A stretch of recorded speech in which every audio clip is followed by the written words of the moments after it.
할렐루야, 할렐루야. 네, 제가 오늘 목이 조금 이렇게 상했습니다. 듣기 불편하시더라도 또 하나님의 은혜로 들려지는 시간이 되길 소망하고요. 특별히 이 시간에 함께 동시에 또 말씀을 들으시는 우리 창신 성전의 모든 성도님들에게도 하나님의 은혜가 넘쳐나시길 소망합니다. 우리 옆에 계신 분하고 이렇게 인사하겠습니다. 오늘 말씀의 제목인데 다시 하나님을 갈망합시다, 이렇게 인사하겠습니다. 다시 하나님을 갈망합시다. 우리 다른 분께 한번 다시 한번 해보겠습니다. 다시 하나님을 갈망합시다. 아멘. 다시 하나님을 갈망하라 라는 제목으로 함께 말씀 나누겠습니다. 오늘날 우리의 건강과 또 생명을 가장 크게 위협하는 질병을 하나 꼽으라면 단연 암일 것입니다. 암의 정확한 발병 원인은 아직 명확하게 밝혀지지 않았기에 많은 사람들이 여전히 두려워하고 있죠. 그런데 한 가지 흥미로운 사실이 있습니다. 의학자들에 따르면 모든 사람의 몸속에는 암세포가 존재한다는 거예요. 다만 면역력이 강할 때는 암세포가 활동하지 못한 채 잠복 상태로 머물러 있지만 면역력이 약해지는 순간 암세포는 서서히 활동하기 시작하고 증식해서 결국 몸 전체를 위협하게 된다는 거예요. 그런데 여러분, 신앙도 마찬가지입니다. 우리의 삶에는 낙심할 일도 많고 염려와 걱정도 있고 때로는 감당하기 어려운 고난도 찾아옵니다. 그러나 영적으로 건강할 때는요, 그러한 어려움이 우리를 쉽게 무너뜨리지 못합니다. 왜냐하면 하나님께서 주시는 은혜와 능력이 우리를 충분히 감당할 수 있도록 하기 때문입니다.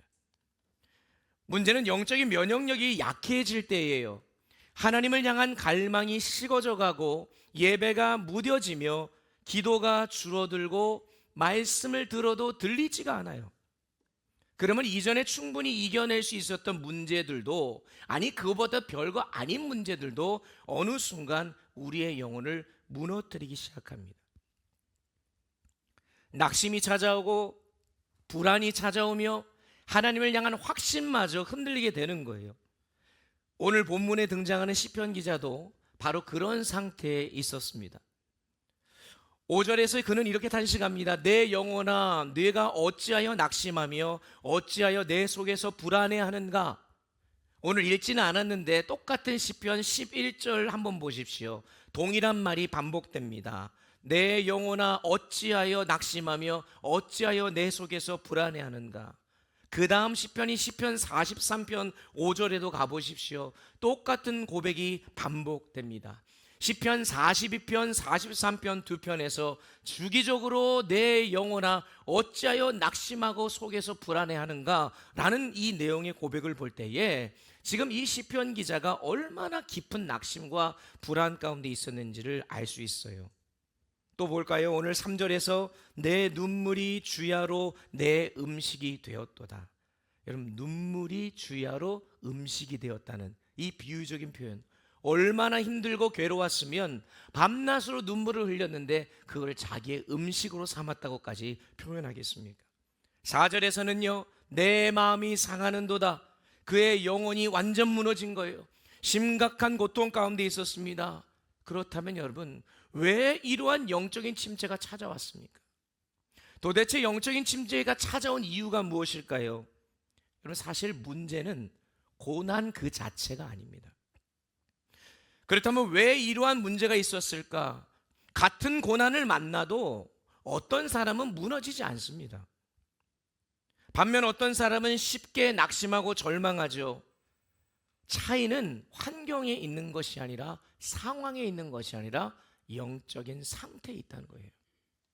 영적 면역력이 건강하면 고난 속에서도 하나님을 붙들 수가 있습니다.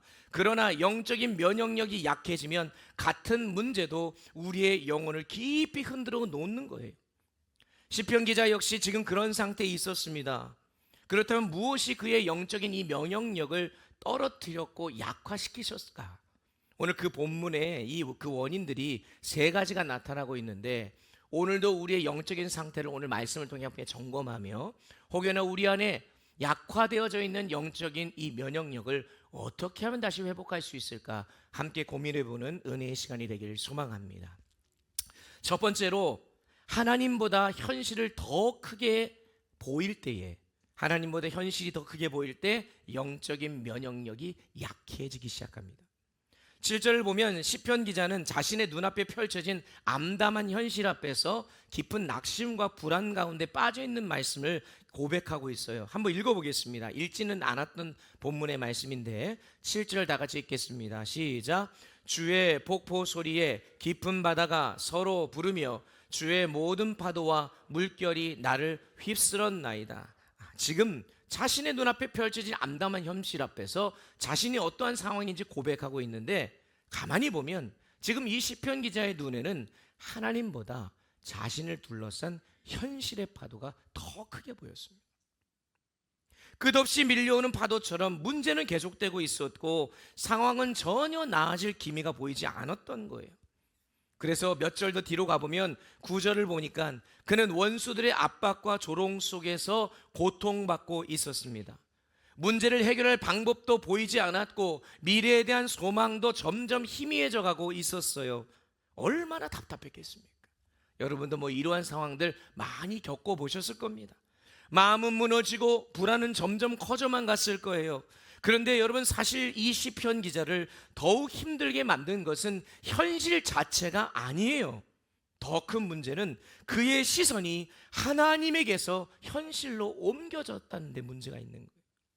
어떤 성경학자는 시편 42편과 43편을 함께 보면서 뭐라고 이야기하냐면, 하나님이란 단어가 이 두 개의 시편에 20번 정도 나오는데 나를 가리키는 표현들이 자그마치 50번 이상 나오는 것, 이걸 유심히 봐야 된다라고 이야기를 합니다. 여러분, 이게 무슨 말이겠습니까?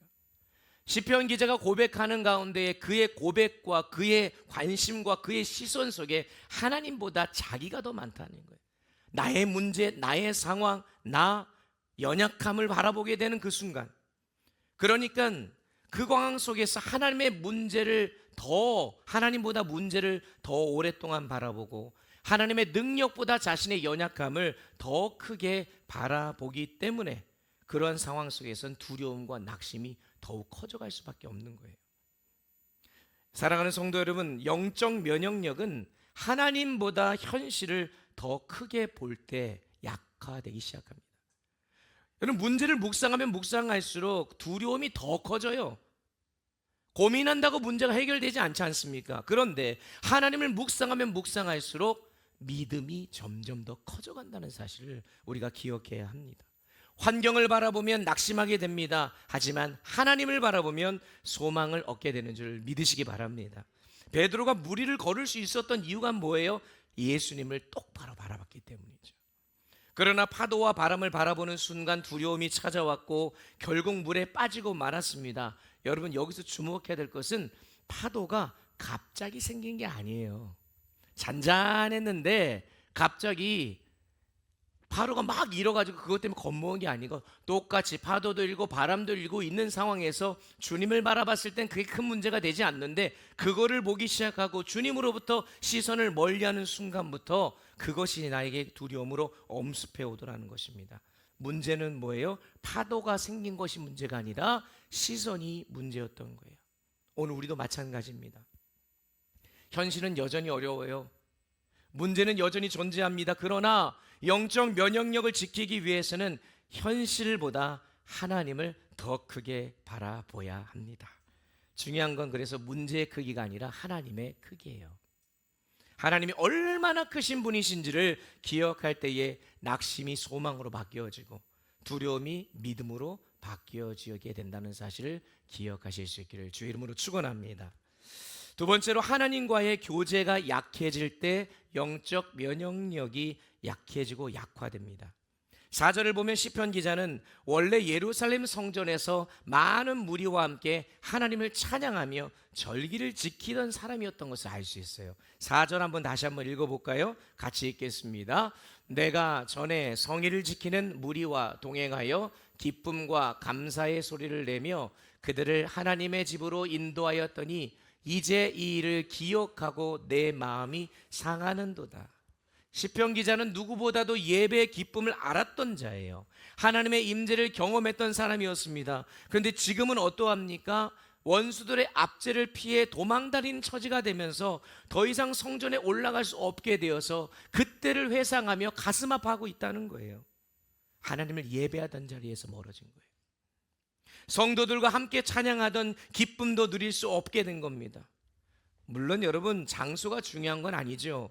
그러나 예배의 자리에서 멀어질수록 하나님과의 교제가 줄어들고 약해지는 것은 당연한 것 아니겠습니까? 하나님을 향한 마음이 식어져 가고 영적인 감각이 점점 무뎌지게 되는 거예요. 그래서 여러분, 사실 영적인 침체는요, 어느 날 갑자기 나에게 찾아오는 게 아니에요. 말씀 읽는 시간이 줄어들고, 기도가 형식적으로 변하고, 예배가 감격이 아니라 의무가 되기 시작할 때 그 영적인 침체는 조금씩 우리도 모르는 사이에 점점 우리 안에 스며드는 겁니다. 그래서 신앙생활에서 우리가 가장 경계해야 될 것 중에 하나가 여러분 무엇인지 아세요? 영적인 나태함입니다. 게으름입니다. 사단은 우리를 한순간에 무너뜨리려고 여러분들과 저를 어떤 어려움에 몰아넣지는 않습니다. 물론 경우도 있지만 사단은 오히려 전략적으로 조금씩 하나님에게서 우리를 멀어지게 합니다. 우린 못 느껴요. 예배를 그냥 한번 소홀히 하게 만들어요. 기도를 한번 미루게 하고요, 말씀을 한번 건너뛰게 하면서 우리의 영적인 감각을 서서히 무디게 해요. 문제는 우리는 못 느낀다는 거예요. 광야에서 하나님께서 여러분 이스라엘 백성들에게 만나를 내려주셨던 장면을 기억하실 겁니다. 근데 왜 하나님께서 광야에서 40년 동안 만나를 내려주시는 그 일을 하셨을까 생각해 보면 이유가 바로 여기에 있습니다. 하나님은 그들에게 매일 새벽 만나를 거두게 하시기 위해서, 어제의 만나로 오늘 살 수 없다는 것을 깨닫게 하기 위함인 거예요. 처음에는 만나가 주어졌을 때 얼마나 깜짝 놀랐습니까? 여러분, 만나가 히브리어예요. 만나가 무슨 뜻이냐면 이게 만나. 만나는 이게 무엇인가 라는 뜻이에요. 그러니까 갑자기 뭔가 하늘에서 내려왔는데 이게 뭐야? 라고 질문하던 게 이름이 된 거예요. 만나. 그래서 깜짝 놀라서 그 만나를 모아서 집에다 곳간에 가둬뒀는데 다음날 어떻게 돼요? 썩어서 먹을 수가 없어요. 아, 이거 상한 거 하나님 주셨나 보다. 그래서 또 다음날 모았어요. 똑같습니다. 여러분, 그렇게 3일 그렇게 하고 나면 그 중에 누가 만나를 모아놓고 저장해 놓는 사람이 있겠습니까? 왜요? 내일 내려올 걸 알고 있기 때문에. 이게 여러분 신앙생활이라는 거예요. 어제 만나로 오늘을 살 수 없도록 하나님 만드셨습니다. 날마다 새롭게 공급받아야만 했어요. 신앙생활도 과거의 은혜만으로 오늘을 살아갈 수가 없어요. 어제 받았던 은혜를 붙들고 있으면 우리는 모르지만 결국 우리의 영혼이 점점 메말라 가게 됩니다. 그래서 우리는 날마다 하나님 앞에 나아가서 새로운 은혜를 공급받지 않으면 안 되는 것이죠. 그러므로 여러분, 영적인 면역력을 유지하는 가장 좋은 방법은 다른 게 아니에요. 오늘도 하나님 앞으로 나아가는 것입니다. 날마다 말씀 앞에 서고 기도의 자리를 지키며 예배 가운데 하나님을 만날 때 우리의 영혼이 다시금 새 힘을 얻게 될 줄 믿으시기 바랍니다. 세 번째로, 하나님의 사랑을 의심하게 될 때에 영적인 면역력이 약해집니다. 3절을 보면 원수들은 시편 기자를 향해 이렇게 조롱해요. 내 하나님이 어디 있느냐? 여러분, 이 질문은 하나님의 존재를 몰라서 묻는 질문이 아니죠. 이 말 아니겠어요? 야, 정말 하나님이 살아계시다면 왜 너를 도와주지 않냐? 정말 하나님이 너를 사랑하신다면 왜 이런 고난을 지금 당하게 내버려 두냐? 혹시 하나님 너 버리신 거 아니에요? 여러분, 조롱하는 겁니다. 근데 우리도 이렇게 생각될 때가 있잖아요. 다른 누군가를 통해서든 사단마귀가 우리의 마음속에 심어주는 생각을 통해서든 우리가 이런 생각하죠. 하나님 정말 나를 사랑하는 것이 맞을까? 하나님이 살아계시다면 어떻게 이런 일이 나에게 일어날 수 있을까? 왜 이렇게 기도를 해도 응답이 없을까? 물론 처음에는 아니라고 생각해요. 근데 상황이 반복되고 고난이 길어지면 마음속에 의심이 생기기 시작해요. 그리고 어느 순간 이 시편 기자처럼 이렇게 묻게 되는 거예요. 하나님, 정말 저를 잊으신 것입니까? 그래서 오늘 본문에서 시편 기자는 9절에서 어찌하여 나를 잊으셨나이까 라고 탄식합니다. 사랑하는 성도 여러분, 사랑하는 사람에게 버림받는 것보다 가슴 아픈 일 없잖아요. 사람에게 버림받는 것도 그렇게 가슴이 아픈데 하나님으로부터 버림받았다고 느껴진다면 여러분 어떻겠습니까? 여러분 생각해 보세요. 하나님이 여러분을 버리셨다고 생각해 보세요. 하늘이 무너지는 거 아닙니까? 모든 게 무너지고 모든 것이 절망처럼 느껴질 수밖에 없어요. 바로 이 지점에서 사단은 우리를 그 빈틈을 공격하는 거예요. 사단의 목적은 단순히 환경을 막 우리를 흔들어대는 게 아니고 우리 안에 있는 믿음을 흔들어대는 거예요. 그래서 하나님의 사랑을 의심하게끔 자꾸 만드는 거죠. 그러나 여러분, 우리의 감정이 하나님의 사랑을 결정하는 게 아닙니다. 내가 사랑받는다고 느끼지 못한다고 해서 우리 하나님이 저와 여러분을 사랑하지 않는 게 아니지 않습니까? 얼마나 감사한지 몰라요. 예수님께서도 십자가 위에서 나의 하나님 어찌하여 나를 버리셨나이까 라고 외치실 만큼 깊은 버림의 고통을 경험하셨어요. 그러나 여러분 기억하십시오. 그 순간에도 예수님은 하나님을 향해 뭐라고 부르짖느냐면 나의 하나님이라고 부르짖어요. 나의 하나님. 여러분 그 순간에도 예수님은 나의 하나님이라고 부르면서 하나님을 붙들었던 거예요. 우리도 마찬가지입니다. 하나님이 보이지 않고 하나님의 사랑이 느껴지지 않을 때가 있죠. 그러나 그때 우리가 붙들어야 할 진리는 하나님의 사랑은 우리의 감정이 아니라 하나님의 약속 위에 세워진 것이고 십자가는 결코 하나님께서 우리를 버리지 않겠다라고 하시는 확실한 증거라는 것을 믿고 바라보는 것임을 기억하시길 바랍니다. 한번 따라해 볼게요. 나의 하나님, 나의 하나님. 이것이 확실하면 되는 거예요. 나의 하나님이 나와 함께 하심을 기억할 때에 그 상황에서도 결코 나를 버리지 않으신다. 그러한 믿음이 우리에게 있기를 간절히 축원합니다. 그때에 여러분 영적인 면역력이 다시 회복되는 거예요. 우리의 영혼은 하나님 안에서 나의 아버지 하나님 안에서 새로운 힘을 얻게 되는 것이죠. 자, 그러면 여러분 이 시편 기자가 약해진 영적인 면역력을 이 회복하는 방법을 알고 있었고 또 이걸 어떻게 회복해 나갔을까? 놀랍게도 그는 먼저 문제를 해결할 방법을 찾지를 않아요. 원수를 물리칠 힘을 구하지도 않습니다. 지금 자신에게 닥쳐있는 이 문제와 환경을 바뀌기만을 기다리고 있지 않아요. 그가 가장 먼저 한 일이 뭔지 아십니까? 하나님을 더욱 갈망하는 것이었습니다. 1절, 2절 말씀 너무나 유명한 말씀인데 다 같이 다시 한번 읽어볼게요. 함께 읽겠습니다. 시작. 하나님이여 사슴이 시냇물을 찾기에 갈급함같이 내 영혼이 주를 찾기에 갈급하나이다. 내 영혼이 하나님 곧 살아계시는 하나님을 갈망하나니 내가 어느 때에 나가서 하나님의 얼굴을 배울까? 아멘. 여러분 여기서 시편 기자는 자신을 누구에 비유하고 있어요? 목마른 사슴에 비유합니다. 여러분 찬양 잘하시죠? 목마른 사슴 시냇물을 찾기에 갈급함같이. 근데 우리는 이렇게 부르죠. 목마른 사슴 시냇물을 찾아 헤매이듯이. 굉장히 은혜로워요. 평안합니다. 그러면서 서로 손잡고 축복하며 불러요. 근데 여러분 절대로 그렇게 불러서는 안 될 찬양입니다. 왜 시편 기자가 지금 목마른 사슴에 자신을 비유하고 있는지 아십니까? 사슴은 동물들 중에 가장 열이 높고 다혈질의 체질을 가졌기 때문에 덥고 건조한 팔레스타인 지방에서 조금만 갈증을 느껴도 견디지 못해서 펄쩍펄쩍 뛰는 동물이 사슴이에요. 그래서 사슴이 극심한 갈증을 느끼면 어떻게 되는지 아세요? 가시덤굴을 헤치고서라도 반드시 물을 찾아내요. 어떻게든 물을 먹어야 되니까. 왜요? 물이 아니면 죽는 거니까. 목숨 걸고 가는 거예요. 그러니 목마름 이렇게 불러서는 안 되는 찬양이에요, 여러분. 지금요 생사가 달린 문제라니까요. 물이 없으면 사슴은 죽는 거예요. 그런데 바로 이러한 사슴의 모습을 비추어서 시편 기자가 지금 이러한 상황이다라고 하면서 절박한 상황을 고백하고 있는 거예요. 제가 미국에 살 때에 저희 집 앞에 잔디밭에 새벽마다 사슴 가족이 와요. 또 그러니까 목사님 뭐 대적대사 하셨네. 사실 그 잔디가 저희 잔디가 아니고 동네 잔디예요. 그런데 새벽마다 해도 잘 안 뜨는데 자꾸 우리 집 앞에 있는 잔디에 와서 뭘 하는데 풀을 뜯어먹는 줄 알았더니 그게 아니고 뭘 먹고 있을까요?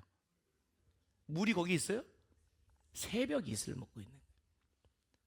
다른 동물들은 나타나지도 않는데 사슴은요, 밤새도록 물을 찾아서 목마름은 못 느끼면 어떻게든 새벽 이슬이라도 먹기 위해서 움직이는 거예요. 왜 그럴까요? 물을 찾으면 살고 찾지 못하면 죽는다는 것을 사슴은 몸으로 느끼는 거죠. 여러분, 저와 여러분이 오늘 이 말씀에서 특별히 시편 기자가 목마른 사슴의 자신을 비유하고 있는 이 모습 속에서 그가 깨달았던 것, 아마 이 시편을 짓는 가운데에 이 시편을 짓는 이 시편 기자가 저기에서 사슴이 물을 먹는 모습을 보지 않았겠습니까? 그러면서 깨달은 거죠. 내 영혼도 하나님을 이렇게 찾아야 하는구나. 내가 살 길은 환경이 바뀌는 데 있는 게 아니라 하나님께 나아가는 데 있구나. 저자가 깨달았다는 거예요. 그래서 그는 문제보다 누구를 찾기 시작해요? 하나님을 찾기 시작하는 거예요. 여러분, 하나님 아니면 죽음이다, 이런 절박함이 여러분에게 있으십니까? 정말 목마른 사슴처럼 하나님 찾기 위해 목숨 걸고 뛰어들 수 있으십니까? 아니면 조금 매달리다가 안 되면 그냥 포기하지 않으십니까? 죄송하지만 만약에 그렇다면 여러분 아직 살만하신 것입니다. 진짜 죽을 것 같으면 그렇게 못해요. 죽을 것 같으면 물속에 빠져가는 자가 어떻게든 살아나려고 헤엄치듯이 어떻게든 하나님 앞에 도움을 구하게 나올 수밖에 없어요. 여러분, 내가 지금 죽게 생겼는데 기도의 자리로 안 나온다? 여러분, 그런 법이 없어요. 그래서 사실 목사는요, 성도님들을 보면 어느 정도 지금 영적 상태가 판단이 됩니다. 제가 무슨 점쟁이가 아니고 여러분의 영적인 모습들을 얼마나 하나님을 갈망하고 있느냐, 사모하고 있느냐, 그 모습을 보면요, 지금의 이 영혼에 갈망하는 바가 뭔지를 알고 있는 거죠. 여러분, 영적인 면역력은요, 몸의 면역력이 영양 공급을 통해 유지되듯이 하나님과의 깊은 교제를 통해 유지되는 거예요. 하나님을 찾지 않으면 영혼은 점점 약해질 수밖에 없죠. 그러나 하나님을 가까이 할 때 우리의 영혼은 다시 살아나기 시작합니다. 그러므로 영적인 면역력은 문제가 사라질 때 회복되는 게 아니에요. 문제가 없어진다고 회복되는 게 아니고 하나님을 다시 갈망할 때 회복되는 거예요. 우리의 영혼은 하나님만으로 만족할 수 있도록 창조되었기 때문입니다. 그래서 여러분, 팡세라는 곡 아시죠? 팡세를 쓴 파스칼이 유명한 말을 했어요. 모든 인간의 마음 중심에는 하나님이 만들어주신 빈 공간이 있다.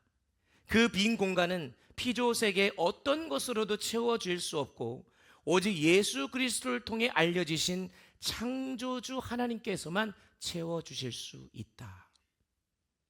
하나님만이 채워질 수 있는 빈자리, 우리의 갈망. 근데 자꾸 엉뚱한 것들로 채우려고 하죠. 하지만 여러분, 세상은 우리에게 잠시 쉼을 줄 수 있어도 참된 평안을 줄 수는 없어요. 다른 사람들이 나에게 위로를 줄 수는 있지만 우리의 영혼을 살릴 수는 없지 않습니까? 여러분, 오직 하나님만이 우리의 영혼을 새롭게 하시고 약해진 면역력을 회복시켜 주시는 근원 되시는 분이심을 믿으시기 바랍니다. 그래서 시편 기자가 마침내 5절에서 자신의 영혼을 향해 이렇게 선포하는 거죠. 내 영혼아, 내가 어찌하여 낙심하며 어찌하여 내 속에서 불안해하는가? 너는 누구에게? 하나님께 소망을 두라.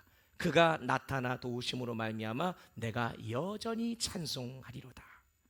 여러분, 지금 이 말씀에서 주목해야 될 건 시편 기자가 원수에게 이 말을 하고 있는 게 아니에요. 하나님께 하는 말도 아닙니다. 누구에게 말해요? 내 영혼 자신에게 이야기하고 있어요. 그래 나 지금 힘들지, 눈물 난다, 하나님이 보이지 않는 것 같다. 하지만 하나님은 여전히 나의 하나님이시니 하나님을 붙들고 하나님께 유일한 소망을 둘 것이다 다짐하는 거예요. 그러면서 나는 다시는 하나님만 온전히 찬양하겠다. 여러분, 이것이 바로 영적인 면역력이 회복되어지는 모습입니다.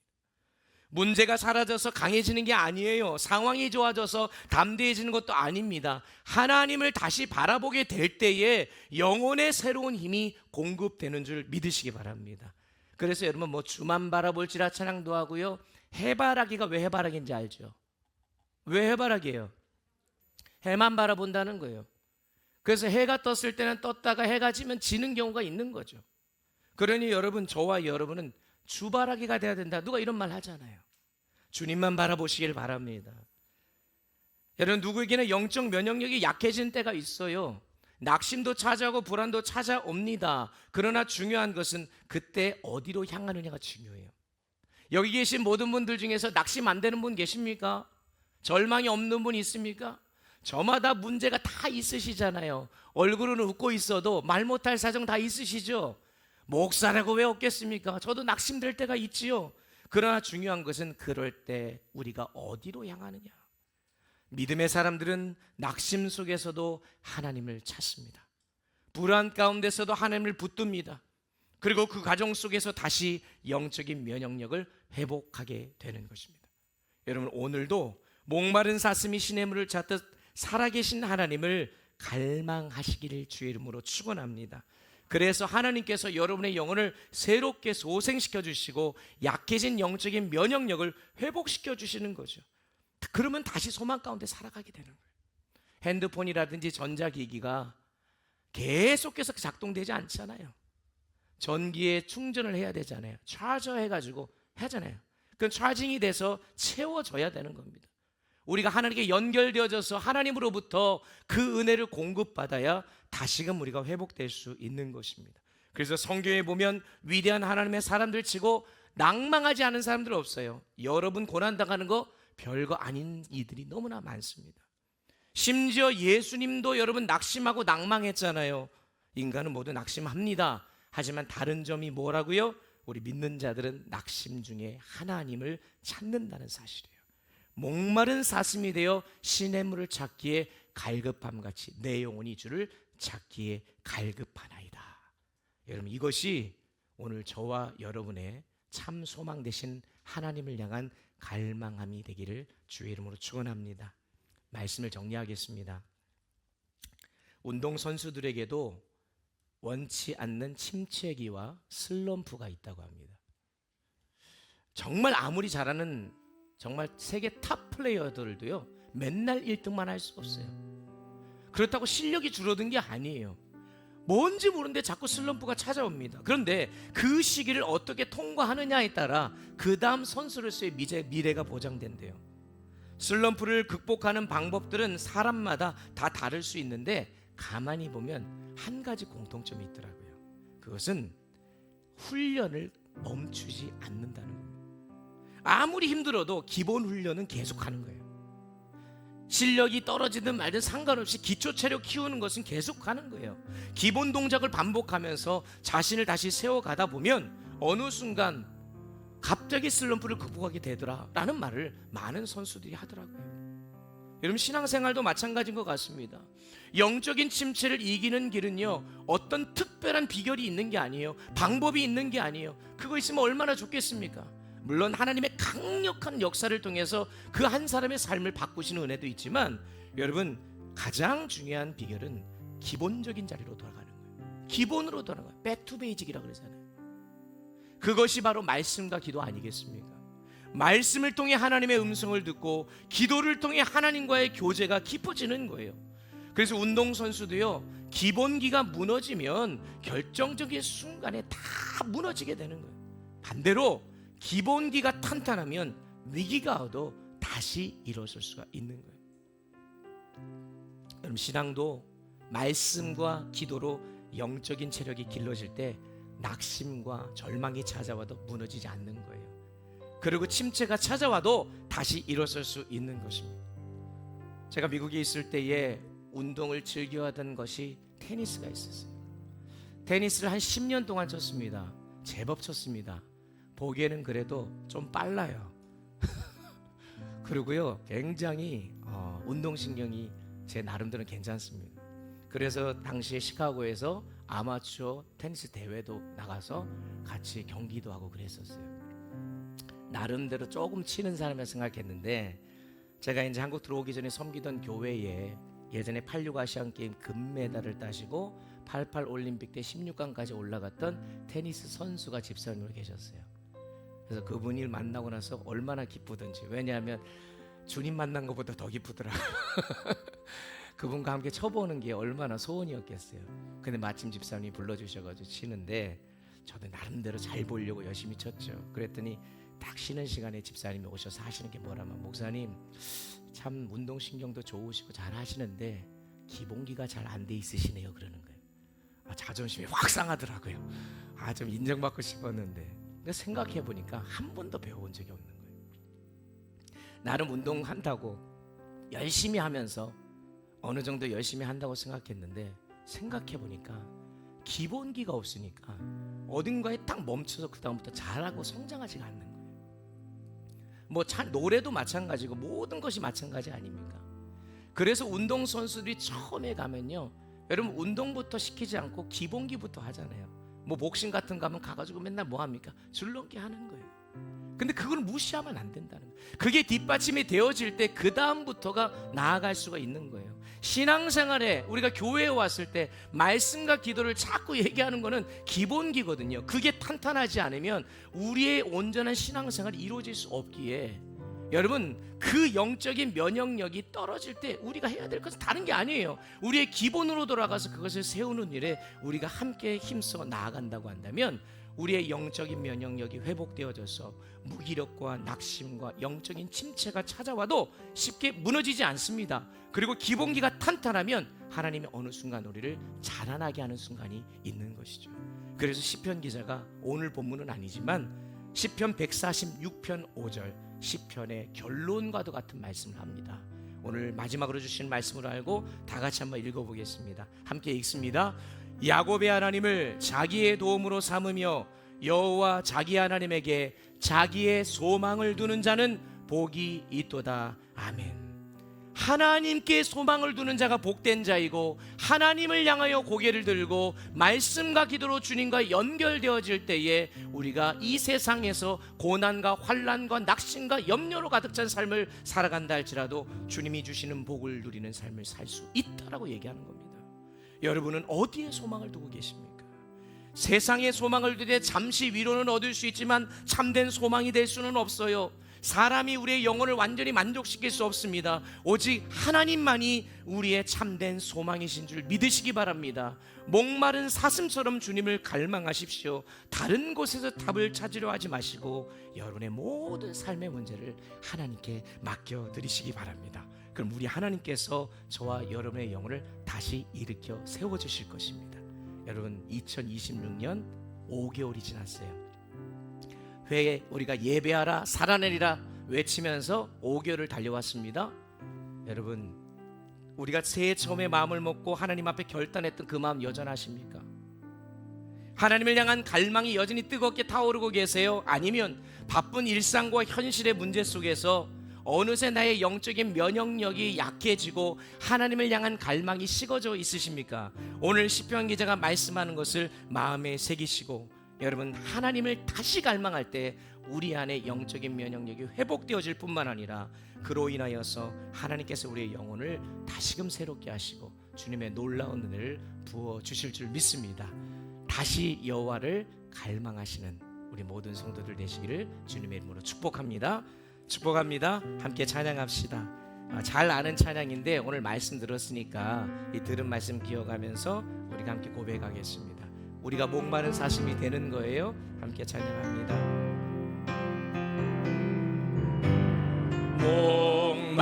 목마른 사슴 시내 물을 찾아 헤매이듯이